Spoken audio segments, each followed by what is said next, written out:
Hey everyone, welcome to the 11th episode of I don't have a name for the show yet, but I asked ChatGPT for a name and it came up with two really awful names. One is called Hang with Hang, other one is Shoes Clues.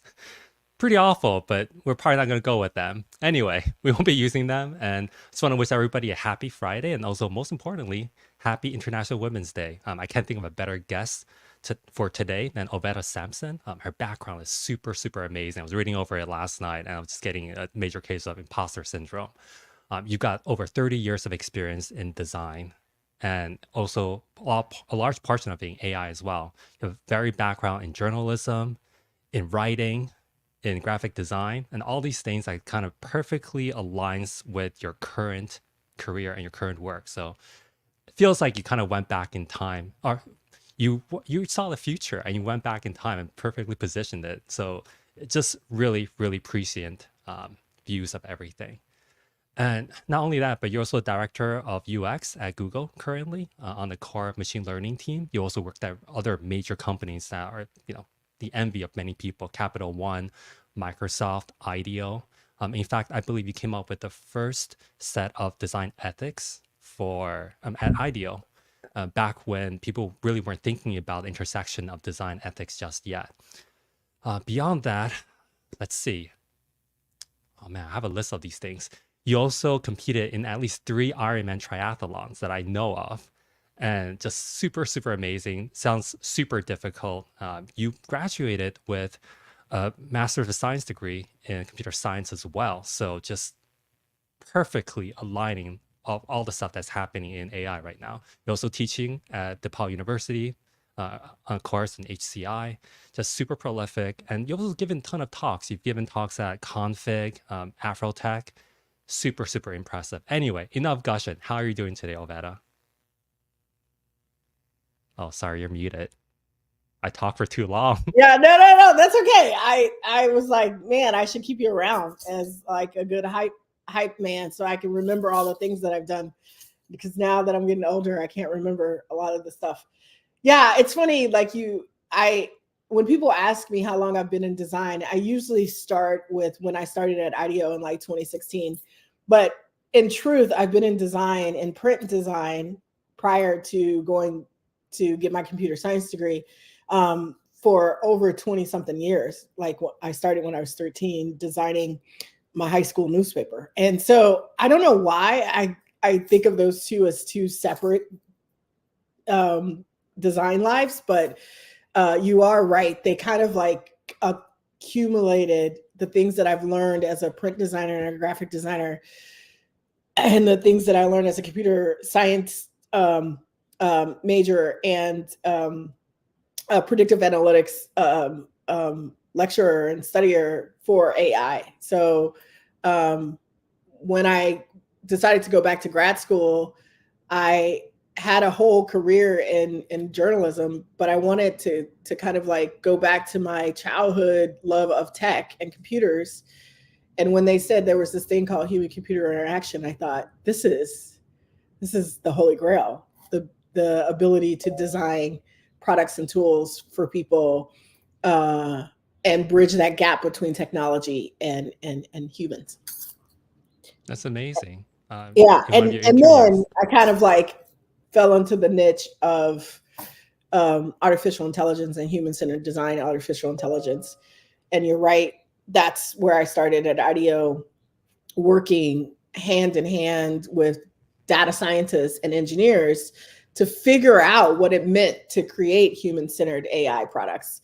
Because at that time, nobody was really kind of not like it is now, where there's troves of of books and websites and guide and frameworks and guidelines about responsible AI.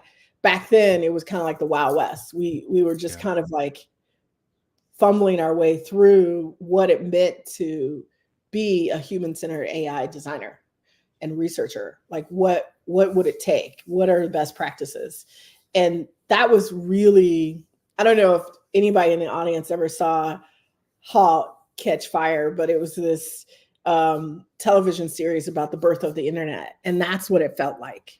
We were just kind of like creating practices and see if it worked to integrate data science, engineering, software development, and human-centered design.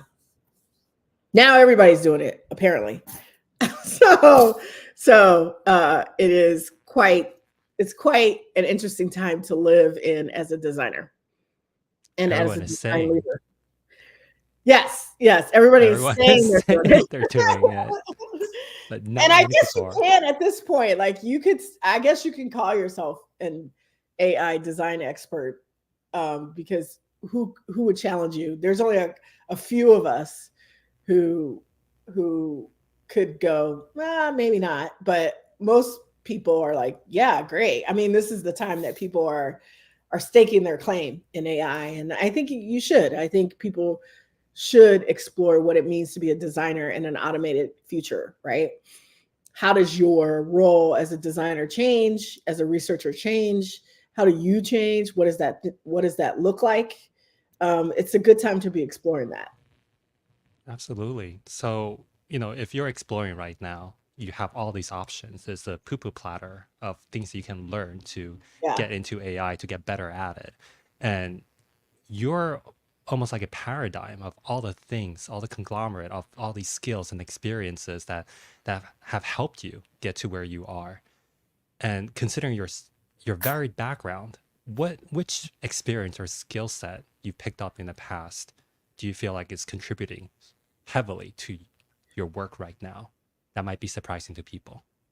Yeah, I think, and people come to me all the time, like UXers and researchers and designers, and they say, Yeah. should I learn Python?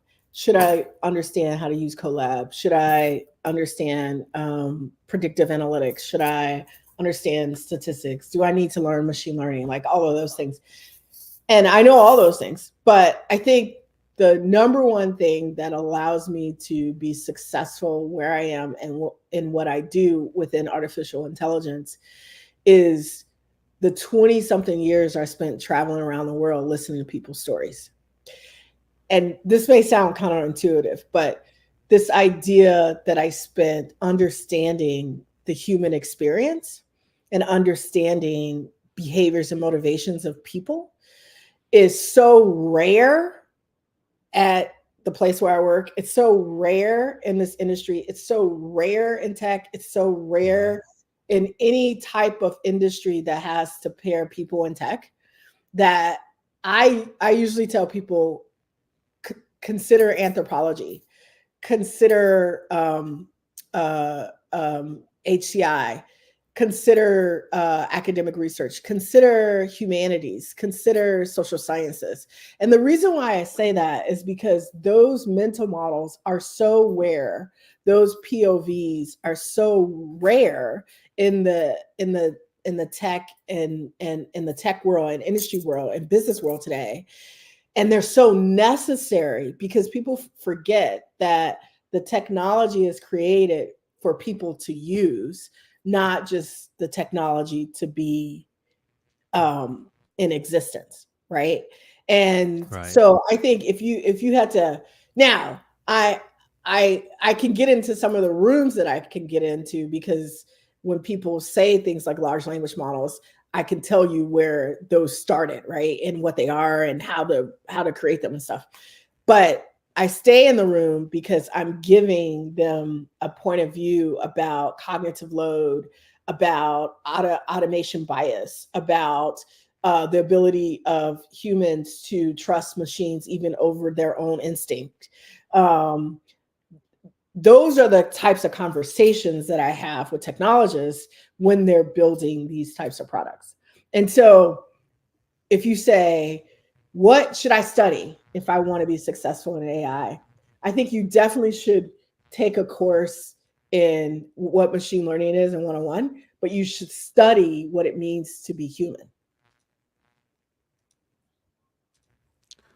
I love that. And I absolutely agree with you that it's so rare in tech right now. And I think part of it is because the way we hire right now is very much based on hard skills. Do you Yes, know yes. Python? Can Craft, you use right. Figma, right? Yeah.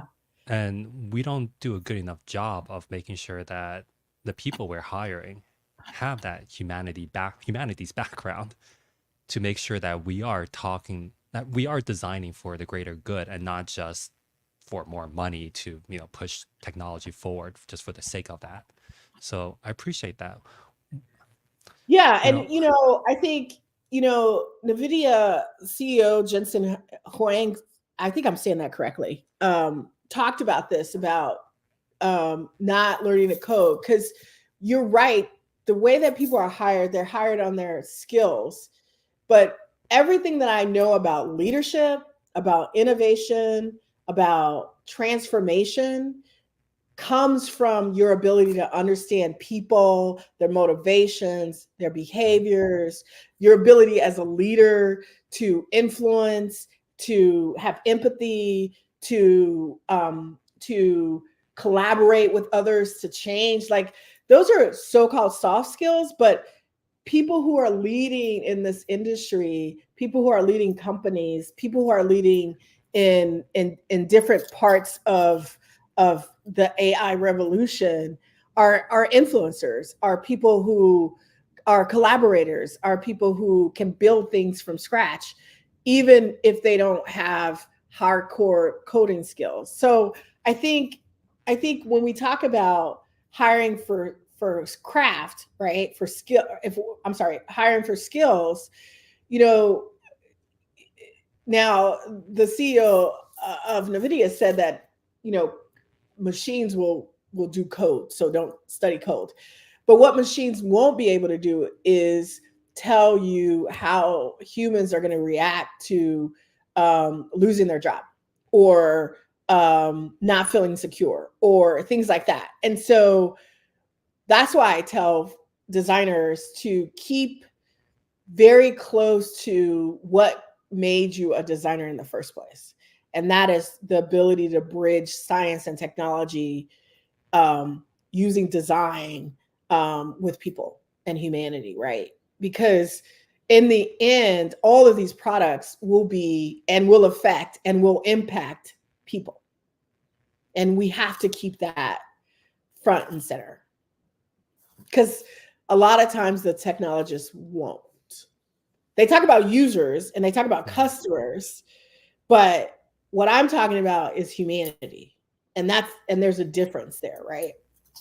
So there's a timeline to all this, right? Like what Jensen is saying doesn't apply to right this moment. If you need Right, to right, start your career right now, right, you do need to learn how to code, right, probably if you want to be a right. And I developer. think he's thinking like metaphorically, right? Like, Yeah. but let me just say this: if we were talking about machine learning 18 months ago, I would have said the process of machine learning to create models, you would have to, get your, and this is what I taught my class. You would have to get your data, you would have to engineer the data, you would have to create your features and variables, then you would have to pick a model classification. Is it regression? Is it classification? Is it reinforcement? Then once you did that, then you would have to take your data that you engineered and you would have to test that, and then you would have to validate that with new data and all this kind of stuff. And then once you did that validation and evaluation, then you could deploy it to the cloud or API and all that. That was the traditional workflow. Now you could just go to Colab, download Gemini or OpenAI or Lambda or some type of large language models and type in what you want it to do. Right? So a lot of the machine, like it's kind of like, where did the data scientists go in machine learning, right? Like they used to be the kings and queens, right? And now a lot of what AI does is really great at squeezing down the workflow, right? It's automating a lot of stuff so that the workflow to creating a model is much quicker now than it was before. You're So suggest in a sense, he is talking about the future, but it's moving really fast. so you're suggesting that we can't really predict that at this point, and it might actually Well, come I'm sooner just than we think. suggesting that it's that that if we thought Skynet, right, was 100 years into the future, right, the ability of something like that to happen may be a little bit closer. That's all I'm saying. Got it. I So do say Skynet not yet, and the reason why I say that is because we are still in control. But the ability for us to not be is not as far as I think a lot of people think I because of see. the accelerated train that we're on. I mean, just So think about it. 18 months ago, there was only one way to make a model, right? mhm. Now we have generative AI, right? And so think of the progression in less than 2 years. So last year when you gave the talk at Figma's config, and you mentioned Skynet not yet, Yeah, which yeah, really stuck with me. yeah. The way I read that, and I'm misreading it most likely, but it No. sounds almost like you're suggesting that our fear and anxiety about AI is a little bit misplaced because we Yes. default to Skynet because Yes. we're into popular culture. We love Terminator. Great movie. Yeah, yeah. Terminator 2, one of my favorite movies. So if it's misplaced, what should we be more cognizant of, I especially think, now? yeah, you're absolutely right. You're reading when I said Skynet not yet, it was a rallying cry for designers who I felt like at the time were giving up, right? They were seeing generative AI and they were just in such paralyzed by fear about what our future was to be as designers that I said, hey, we're still in control of this technology, right? Where this technology is applied, we can still have impact and influence there. What I think the fear that people are misplacing is on machines, and they really should be worried about people. The people who are heads of industries who are making decisions about this technology and who isn't making decisions about this technology, who isn't in the room. That's what I wanted people to really think about. It's not Skynet. Skynet doesn't make itself, right? Skynet, everything we do ends up in code. Everything we are ends up in code as a society and a culture and a human race. And that's what I was talking about. That's what we need to look at. I mean, I was on the plane and I finally got to see Oppenheimer, right? And Yeah, there's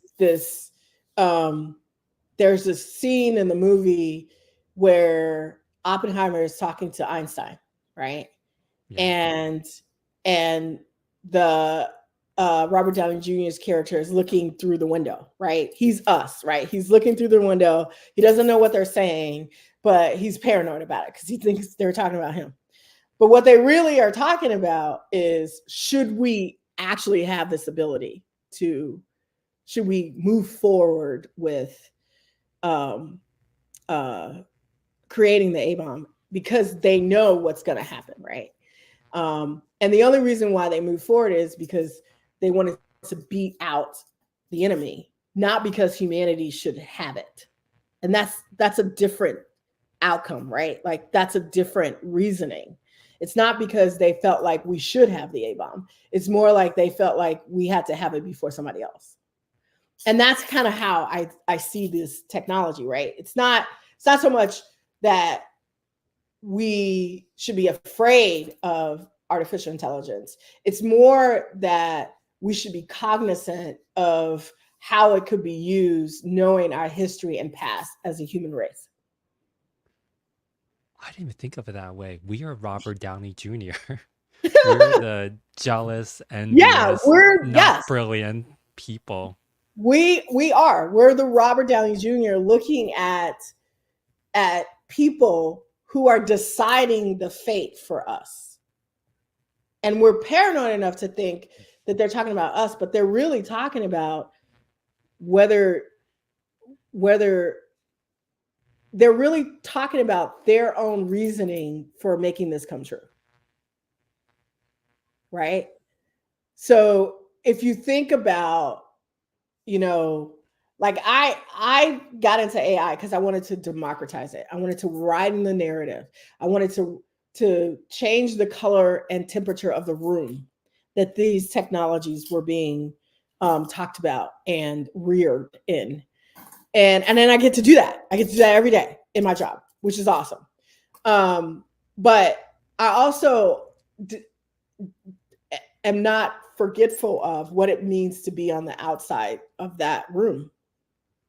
And that it can be scary, right? It can be fearful because you don't have all the agency.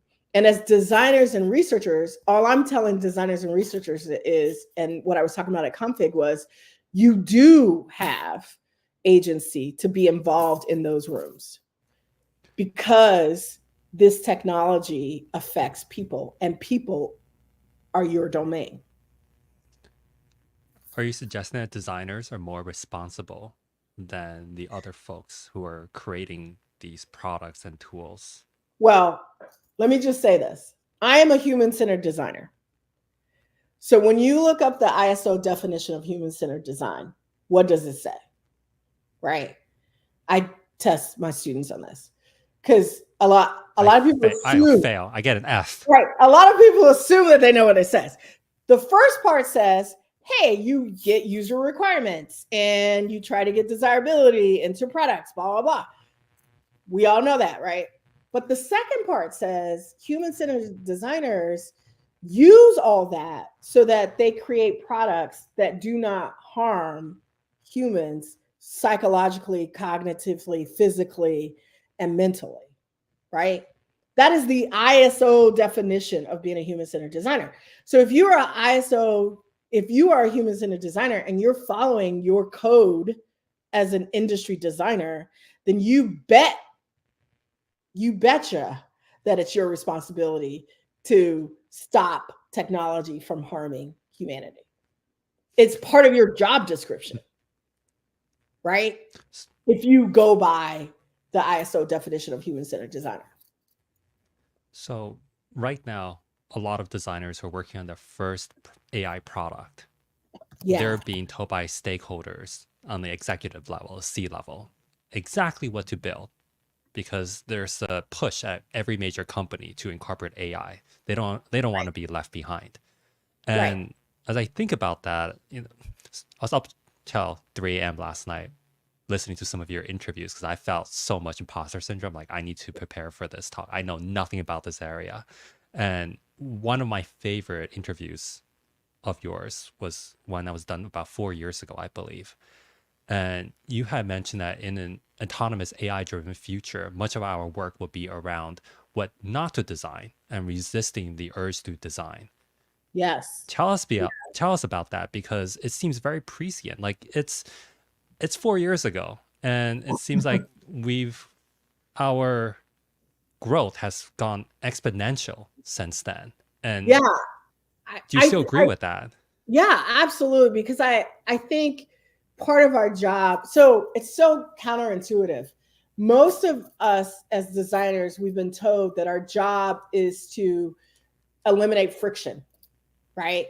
Make things easy for people, make things seamless, right? Like, we hear all this, workflows and all this kind of stuff, wireframes. How seamless can I do things? Don't do 3 buttons when 1 button will do, right? Right. But with AI, the stochastic nature of AI, the unpredictability of AI, and the scalability of AI requires pause, right? It requires pause because we actually don't know how humans are going to interact with machines because we don't have enough history to tell us that, right? So as a designer, as a researcher, when I'm designing a product that is going to use AI, I do not know what the UI is going to end up with. I'm assuming, I'm trying to predict, but AI is a dynamic technology, right? It can use ambient information to change and make decisions. So, because of that, as a designer, why would I not design in an automated interaction between a human and a machine? Uh, Design the machine to be curious and ask questions and to check to see if that's really what the human wants it to do. That has to be designed. Like, that's not just going to happen, right? So, designing this evolution of the relationship between the machine and human is necessary. We used to say at IDEO, unintended consequences make opportunities for design. Why? Because design is where you fix the misalignment between humans and machines. So when I was a researcher and we were working on autonomous vehicles, right? One of the things we said to our client Ford, we said, don't take the steering wheel out. Now, why would we say that? It's an autonomous car. The car doesn't actually need a steering wheel, but the human needs to control his or her environment. It's called affectation, and we've had it since we were babies. So if your mom put you in a crib, I don't know if you have a child, but if you watch a child in a crib and you put a mobile over a crib, what is that child going to do? It's going to reach out and touch it, and it's going to watch the reaction, right? Because that's the child executing agency over its environment, his or her environment, right? We need to do the same thing with machines, right? Because it's innately built in us billions and billions of years. It's not going to go away just because our car can drive itself, right? So that's what I mean about thinking about our role as designers on what not to design, meaning don't take that steering wheel out. And I'm so happy that car manufacturers are putting back in buttons instead of these stupid ass touch screens. Why? People like buttons, yo. They like buttons. They like to control things with agency, which is why we have buttons. Even though we don't need them, right? We could just talk to the car. But my mom has a Southern accent. I kind of have an accent sometimes. The car doesn't understand me. I get frustrated. And now my experience is horrible. So this is a little concerning to me What's because concerning? as a designer, I spent the past decade doing the opposite of what you're talking about, I know. I right? know. Right? Like work does not allow this type of innovation or this kind of outside the box thinking. It's about designing. It's not about what not to design. It's about velocity. It's about making things, having clear input and clear outputs. And there are always these guardrails in place. Like part of the work of designers is to figure out what are the permutations and guardrails. And you do that by working with engineers, PMs, etc. And Right. you're suggesting something entirely different. So how do we? Well, I'm not suggesting different. I'm trying to suggest. And again, I realize that this is hard I just got hired at my company and they're telling me to do wiring frames and this is what I want to do. Yeah. But we can no longer do that as designers because the UI is going to change. It's generative. It can be iterated. We could design the UI today for interaction that will be customized and changed by the user using prompt engineering. I can design a website today based upon a large language model. And I could say, I can put the button over here, and I can put buttons over here, and I can put the screen here. And the user could change that all around just by prompt engineering. So what I design, right, the interface can be customized by the user. So then what is my role as a designer? Is it just the interface anymore? No, it's the relationship between the device and the human, which has multiple different ways that engagement can go. That's what I'm trying to get designers to think about. Again, it's Skynet. I'm from the future. If this doesn't make sense, I totally get it. But I'm just saying, like, that's the future. That's what design looks like in an automated future. In the future where the device has the ability to shape shift because the user has programmed it to do so. Think about that. Laura asks, should it be called prompt design then?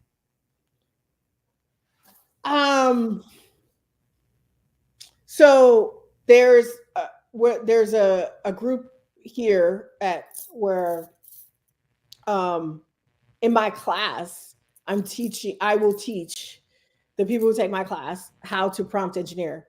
Why? Because that is a new way to code and adapt large language models to do what you need to do. So you are designing, but I've always said that machine learning is design. So I'm weird that way. So you could call it prompt design if you want to, but to me, it's all design. Got it. Right? Got It's it. all design. And Michael Chapman, who hired me at IDEO, I see that he's always on point, designing the values proposition. That is exactly what I'm talking about. It's not just designing the interaction. You're designing the value proposition of this experience, this engagement, right?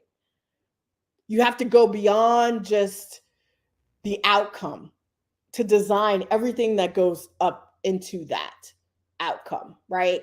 And prompt engineering, that's where you could do it, right? Like that's where you can take the large language models and you could say, please take on the persona of a kindergarten teacher, right? You could say that.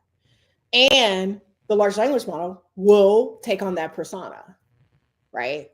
So again, like as designers, we've always thought about the outcome of the interface, like the kind of what they call the tail end, I guess, the tail end. Yeah. The end outcome. And what I'm saying is to shift left. They have that's a saying in engineering, which means shift earlier into the workflow. That's where our responsibility as designers will be.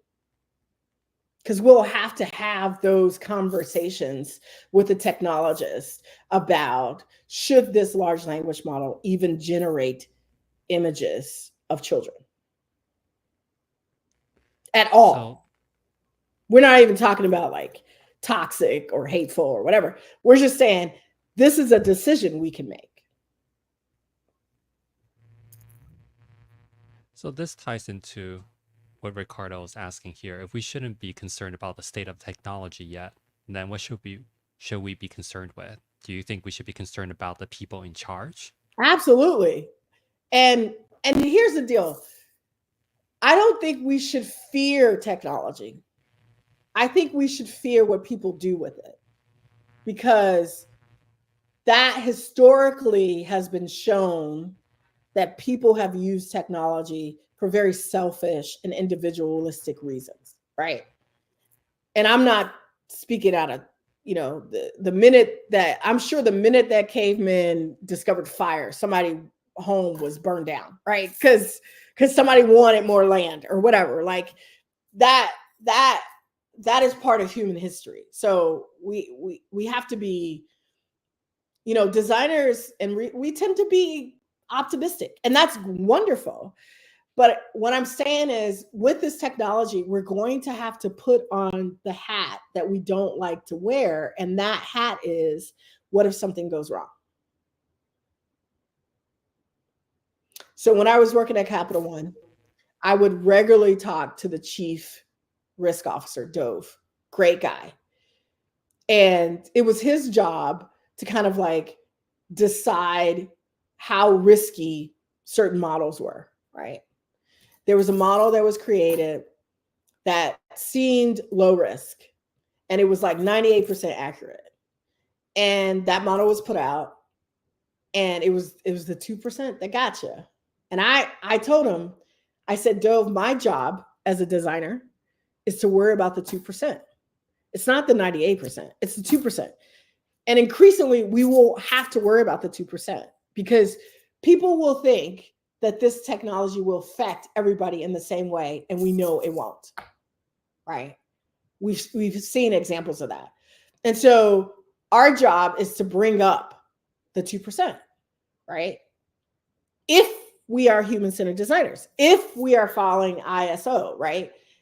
Where we're designing products that do no harm to people physically, mentally, and cognitively, right? Like these are psychologically, these are the things that are in my brain when I'm thinking about design. I think this question from Yeah. Martha goes right into it. It's like, in AI, the profit motive and human centricity is a murky mix, Yeah. especially Yeah. with Yeah. the C-suite largely suffering under the Dunning-Kruger effect. Now, you're at Google, and I imagine that's not the case at all. But in many other companies where there's this push to move into AI, the C-suite or the executive leadership hasn't pivoted quickly enough where they understand what AI is or what it does or what it can do. And they're pushing Yeah. for all these things. Yeah. How And this is why I shifted my, and you'll see this in my talks probably. I shifted from talking about responsible AI to talking about human engagement risks. Using taxonomy like risk is that's a word that a lot of C-suites understand. And so when I talk about traumatized data sets that go into models, and I talk about traumatized outcomes that come out of models, and when I say, somebody says, well, what is a traumatized outcome? Well, a traumatized outcome is facial recognition that doesn't recognize Black people that are used by law enforcement, right? Things like that. I'm talking about human engagement risks. So about 2 years ago, I started talking less about RAI and more about human engagement risk. There are human engagement risks to using AI. And if you do not, as a company, find ways to minimize those risks on both sides of the aisle, the one side being legal, regulatory, and the law, and the other side being social justice, equity, and fairness, you got to have both, then you are being irresponsible as a CEO, and your stakeholders and stockholders need to know, and you need to be held accountable. So that's why I talk about human engagement risks these days rather than saying just responsible AI, because responsible AI sounds like altruism. And what I'm talking about is necessity. is this similar to your move from talking about AI ethics over to mindfulness? Yes. Yeah. I think ethics is a loaded word and Yeah. also misapplied and misused. Ethics is really just an agreed upon set of rules for a community. They don't necessarily have a moral or center.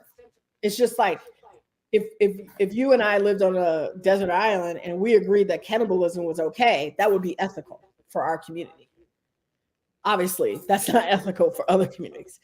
So I felt like ethics was a loaded term and it was being misused, and people weren't really understanding what it meant, what we meant by AI responsibility.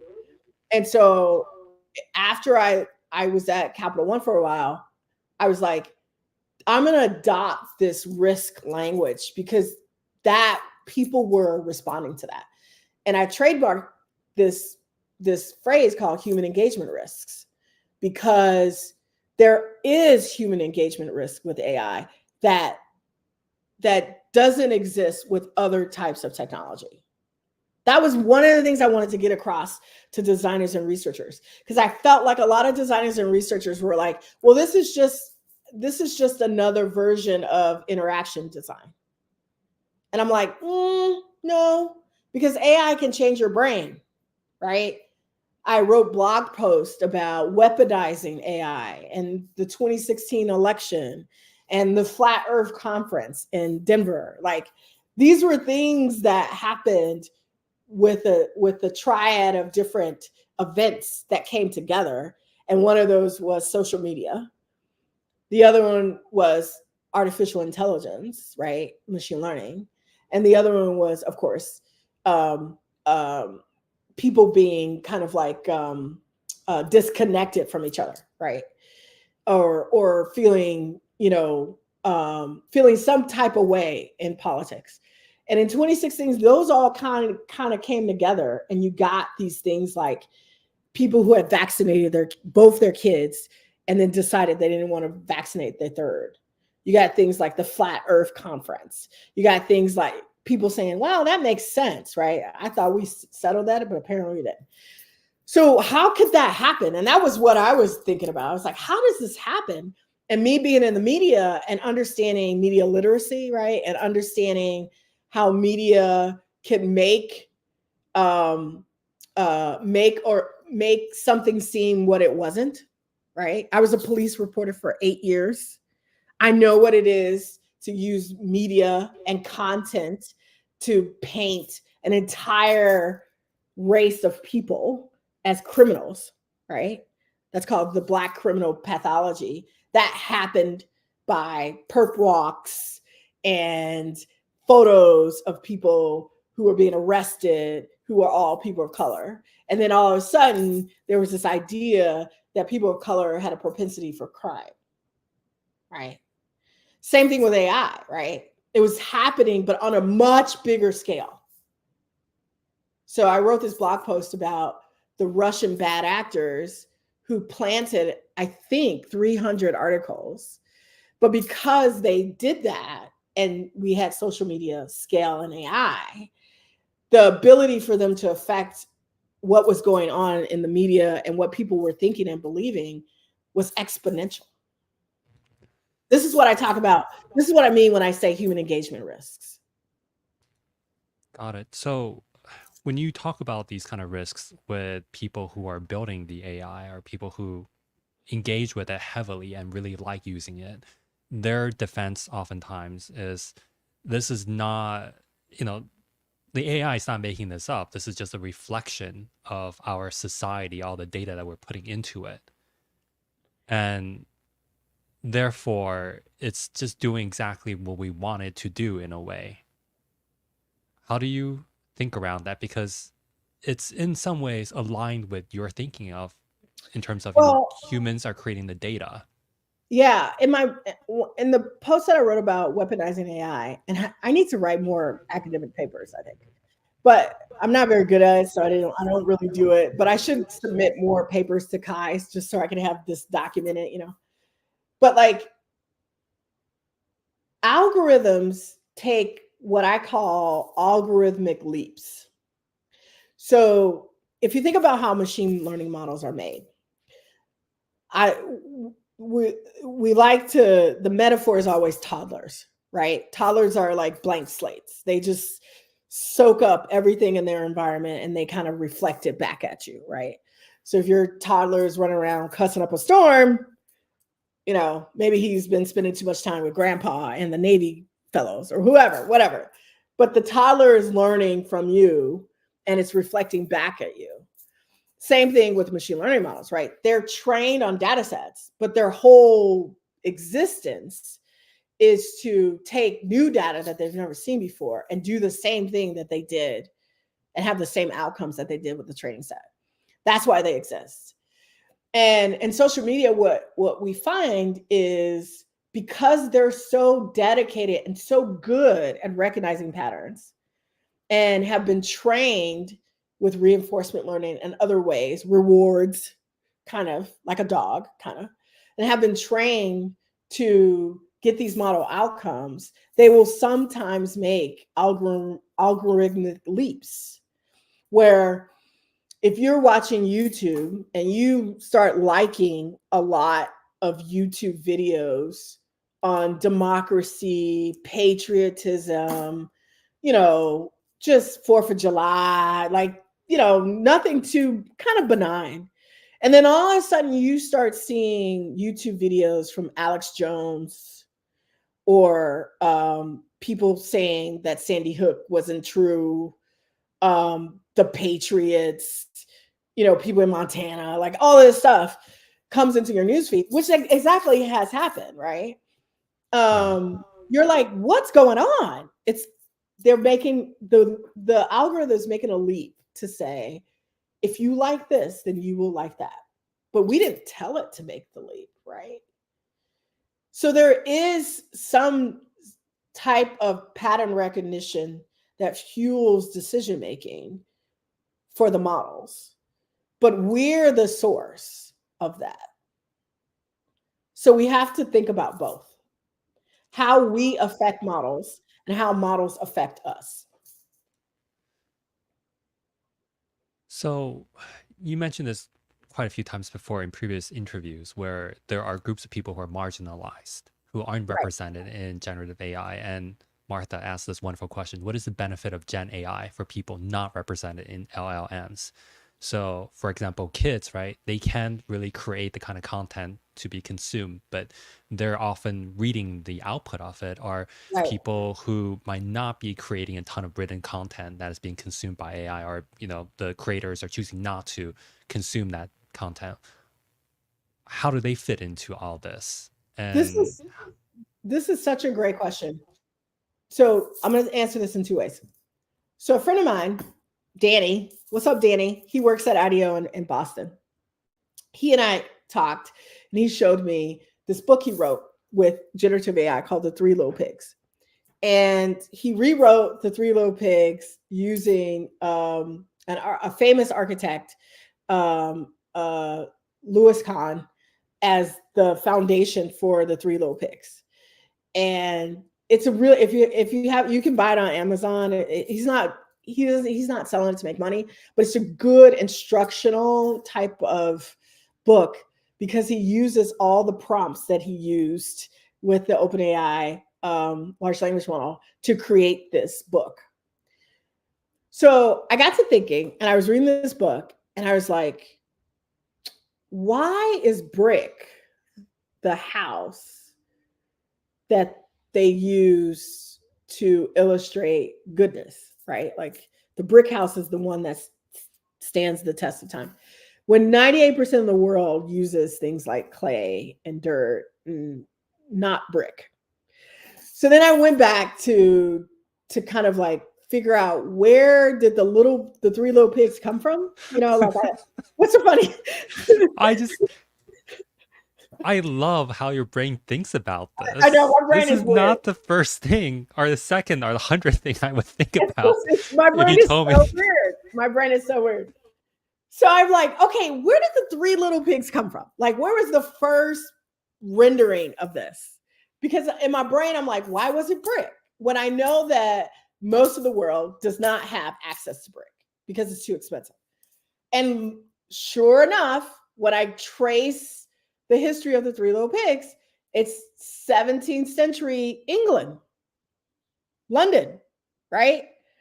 Where bricks was the standard. It was like if you could get a brick house, you were amazing. Like it was for the rich, right? It was for bricks.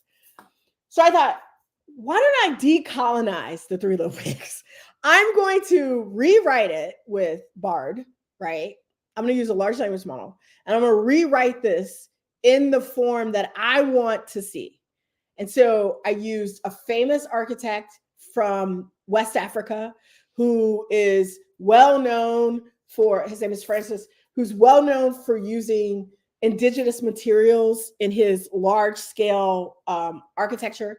And I used an illustrator from Ghana for the pigs and all this kind of stuff.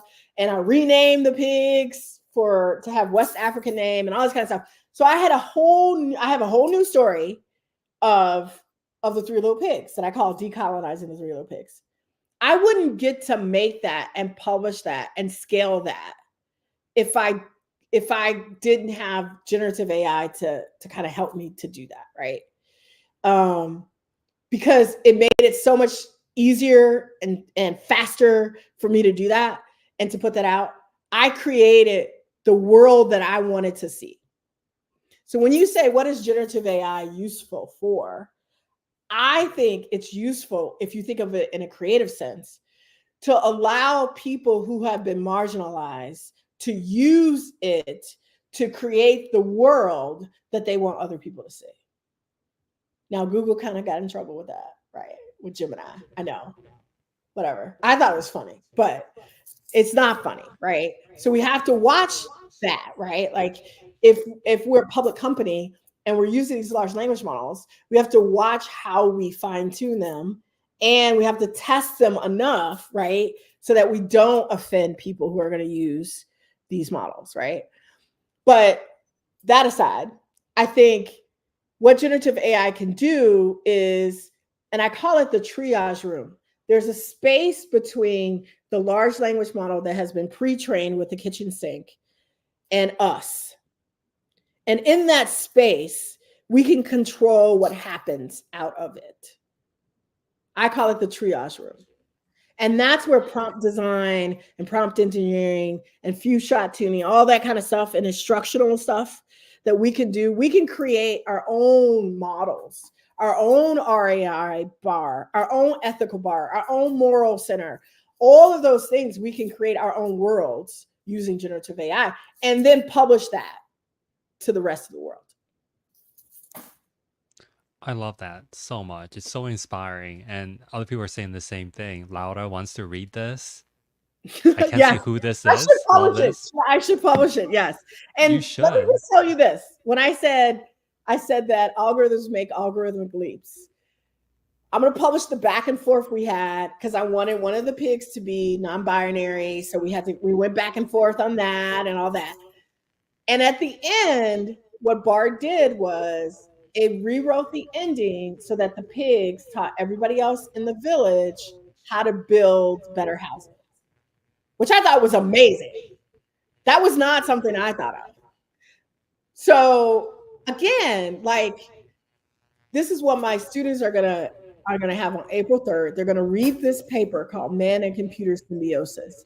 It was written in 1960 by a guy named Jason Linkleiter. And the whole idea of of the human engagement with technology was for technology and humans to come together to augment each other to create something that didn't exist. That's what we're supposed to be doing. And that's what we as designers and researchers have to focus on without committing harm and minimizing the human engagement risks. That's our charge in an automated world. Ovetta, I can listen to you all day. Unfortunately, we do have a hard stop at the 55-minute mark, but Yes, Anne yes. Cantera said best Friday after 3 p.m. meet ever.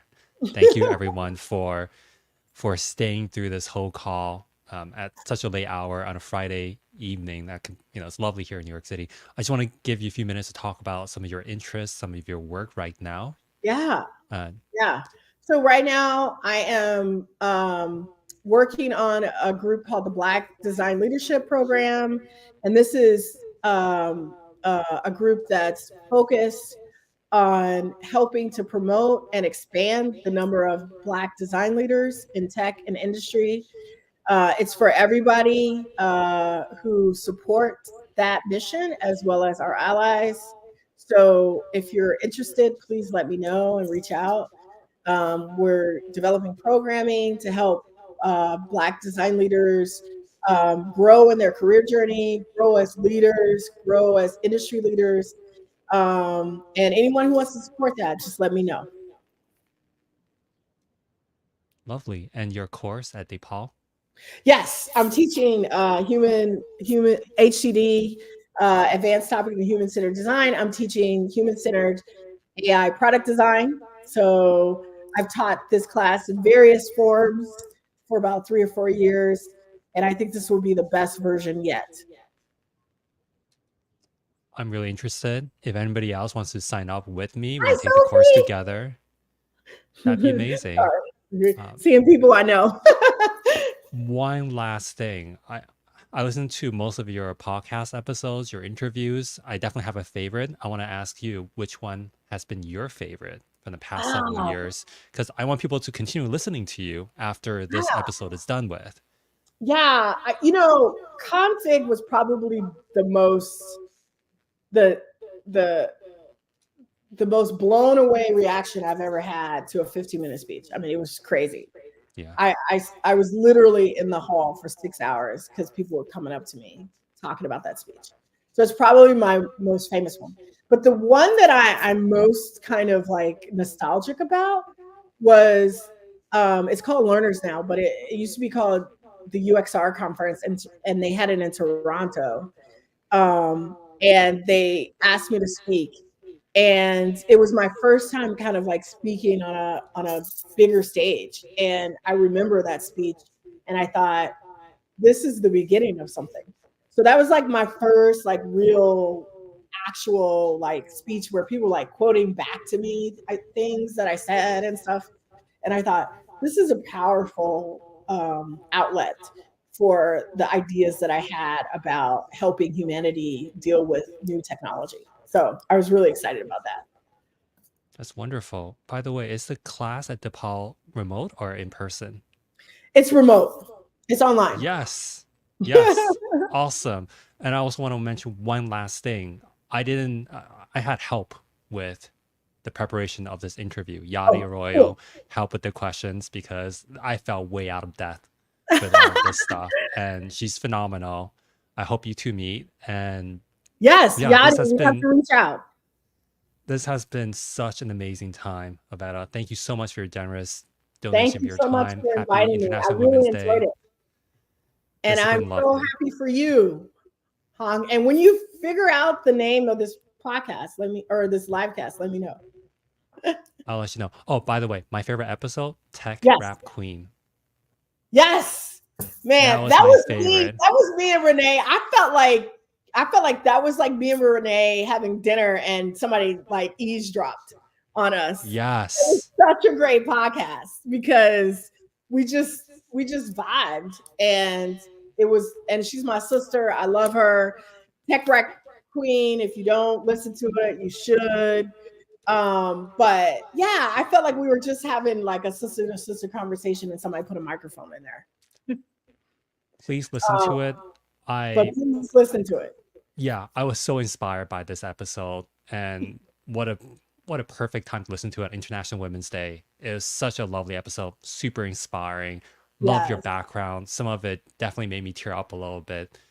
Again, thank you so much for sharing everything with the world.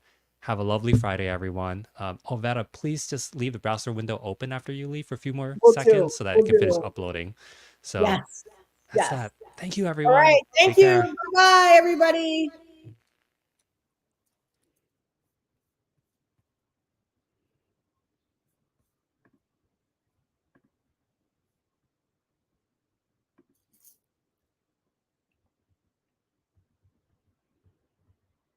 I forgot to press end stream and go offline because I'm an idiot. No, What that's an okay. amateur.